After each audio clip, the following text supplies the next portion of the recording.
ರಾಜ್ಯದಲ್ಲಿ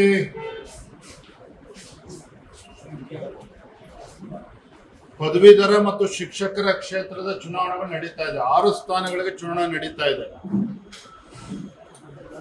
4 ಸ್ಥಾನಗಳಲ್ಲಿ ಭಾರತೀಯ ಜನತಾ ಪಾರ್ಟಿ ಸ್ಪರ್ಧೆ ಮಾಡ್ತಾ ಇದೆ. 2 ಸ್ಥಾನಗಳನ್ನ JDS ಪಕ್ಷಕ್ಕೆ ನಾವು ಬಿಟ್ಕೊಟ್ಟಿದ್ದೇವೆ. ನಿನ್ನೆ ದಿನ 6 ಕ್ಷೇತ್ರಗಳಿಗೆ ಬಿಜೆಪಿಯಿಂದ ನಾವು ಉಸ್ತುವಾರಿಗಳನ್ನು ಕೂಡ ನೇಮಕ ಮಾಡಿದ್ದೇವೆ. ನಿನ್ನೆ ದಿನ ಘೋಷಣೆಯನ್ನು ಕೂಡ ನಾವು ಮಾಡಿದ್ದೇವೆ. ಈಶಾನ್ಯ ಪದವೀಧರ ಕ್ಷೇತ್ರ ನಮ್ಮ ಅಭ್ಯರ್ಥಿಗಳಾಗಿರ್ತಕ್ಕಂಥ ಅಮರನಾಥ್ ಪಾಟೀಲ್ ರವರು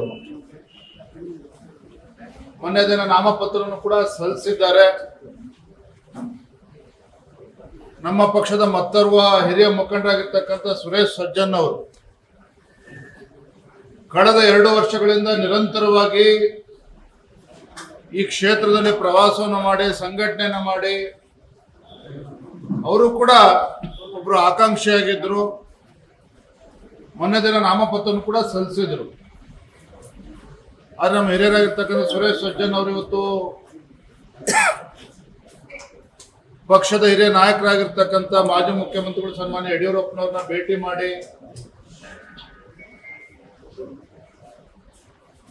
ನಾನು ಚುನಾವಣಾ ಅಖಾಡದಿಂದ ಹಿಂದೆ ಸರಿತೇನೆ, ಬಿಜೆಪಿ ಅಭ್ಯರ್ಥಿಯನ್ನು ಬೆಂಬಲಿಸ್ತೇನೆ, ನಾನು ಕೂಡ ಸಹಕಾರ ನೀಡ್ತೇನೆ ಅಂತೇಳಿ ತಮ್ಮ ಸಲ್ಲಿಸಿರ್ತಕ್ಕಂಥ ನಾಮಪತ್ರನ ಹಿಂತೆಗೆದುಕೊಳ್ತೇನೆ ಅಂತೇಳಿ ಇವತ್ತು ನಮ್ಮ ಸುರೇಶ್ ಸಜ್ಜನ್ ಅವರು ತೀರ್ಮಾನ ಮಾಡಿರ್ತಕ್ಕಂಥದ್ದು ನಮಗೆ ನಿಜವಾಗ್ಲೂ ಕೂಡ ಸಂತೋಷ ತರ್ತಕ್ಕಂಥ ಸಂಗತಿ. ಇದರ ಪರಿಣಾಮ ಸುರೇಶ್ ಸಜ್ಜನ್ ಈಶಾನ್ಯ ಪದವೀಧರ ಕ್ಷೇತ್ರ ನಮ್ಮ ಭಾರತೀಯ ಜನತಾ ಪಾರ್ಟಿ ನಮ್ಮ ಅಭ್ಯರ್ಥಿ ಗೆಲ್ಲೋದಕ್ಕೆ ಅನುಕೂಲ ಆಗಿದೆ.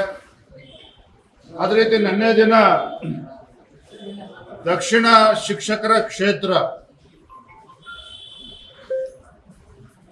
ಭಾರತೀಯ ಜನತಾ ಪಾರ್ಟಿ ಅಧಿಕೃತವಾಗಿ EC ಲಿಂಗರಾಜ್ ಗೌಡ್ರನ್ನ ಅವ್ರ ಹೆಸರನ್ನ ಘೋಷಣೆಯನ್ನು ಕೂಡ ನಾವು ಮಾಡಿದ್ವಿ. ಆದ್ರೆ ತದನಂತರದಲ್ಲಿ JDS ಪಕ್ಷಕ್ಕೆ ಬಿಟ್ಕೊಟ್ಟಂತ ಸಂದರ್ಭದಲ್ಲಿ ಲಿಂಗರಾಜ್ ಗೌಡ್ರು ಕೂಡ ನಾಮಪತ್ರವನ್ನು ಸಲ್ಲಿಸಿದ್ರು. ಅವರನ್ನು ಕೂಡ ನಿನ್ನೆ ಮನವೊಲಿಕೆ ಮಾಡಿ ಅವರು ಕೂಡ ತಮ್ಮ ನಾಮಪತ್ರವನ್ನು ಹಿಂದೆ ತೆಗೆದುಕೊಳ್ತೇನೆ ಅಂತೇಳಿ ನಿನ್ನೆ ಬಹಿರಂಗವಾಗಿ ಅವರೇ ಹೇಳಿದ್ದಾರೆ ಮಾಧ್ಯಮದ ಸ್ನೇಹಿತರ ಮುಖೇನ. ಹಾಗಾಗಿ 2 ಕ್ಷೇತ್ರದಲ್ಲೂ ಕೂಡ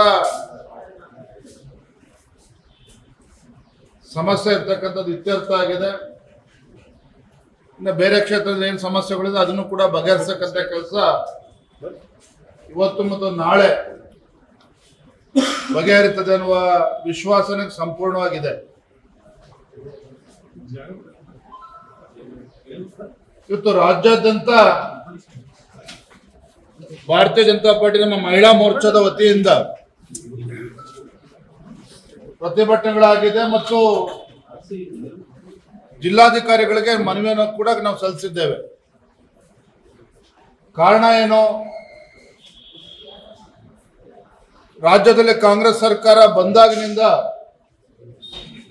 ಕಾನೂನು ಸುವ್ಯವಸ್ಥೆ ಸಂಪೂರ್ಣವಾಗಿ ಹದಗೆಟ್ಟಿರ್ತಕ್ಕಂಥದ್ದು ನಾವು ನೋಡ್ತಾ ಇದ್ದೇವೆ. ಎಲ್ಲಿ ನೋಡಿದ್ರಲ್ಲಿ ಕೊಲೆ ಸುಲಿಗೆಗಳಾಗ್ತಾ ಇದೆ, ಅತ್ಯಾಚಾರ ಪ್ರಕರಣಗಳು ಜಾಸ್ತಿ ಆಗ್ತಾ ಇದೆ, ಲವ್ ಜಿಹಾದ್ ಪ್ರಕರಣಗಳು ಕೂಡ ಜಾಸ್ತಿ ಆಗ್ತಾ ಇದೆ. ಪದೇ ಘಟನೆಗಳು ಮರುಕಳಿಸ್ತಾ ಇರ್ತಕ್ಕಂಥದ್ದು ಒಂದು ರೀತಿ ರಾಜ್ಯದಲ್ಲಿ ಮಹಿಳೆಯರಿಗೆ ವಿಶೇಷವಾಗಿ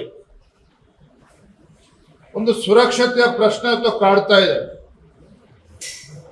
ಇವತ್ತು ಮಹಿಳೆಯರು, ತಾಯಂದ್ರು ಅಥವಾ ಮಕ್ಕಳು ಸುರಕ್ಷಿತವಾಗಿ ಎಲ್ಲೇ ಹೊರಗಡೆ ಹೋಗಿ ಬರ್ತಾರೆ ಅಂತ ಹೇಳಿದ್ರೆ ಗಾಬರಿಯಿಂದ ಎದುರು ನೋಡ್ತಕ್ಕಂಥ ಒಂದು ಪರಿಸ್ಥಿತಿ ನಿರ್ಮಾಣ ಆಗಿದೆ. और नए न्यूज़ों के लिए देखते रहिए अपना चैनल TV22 न्यूज़।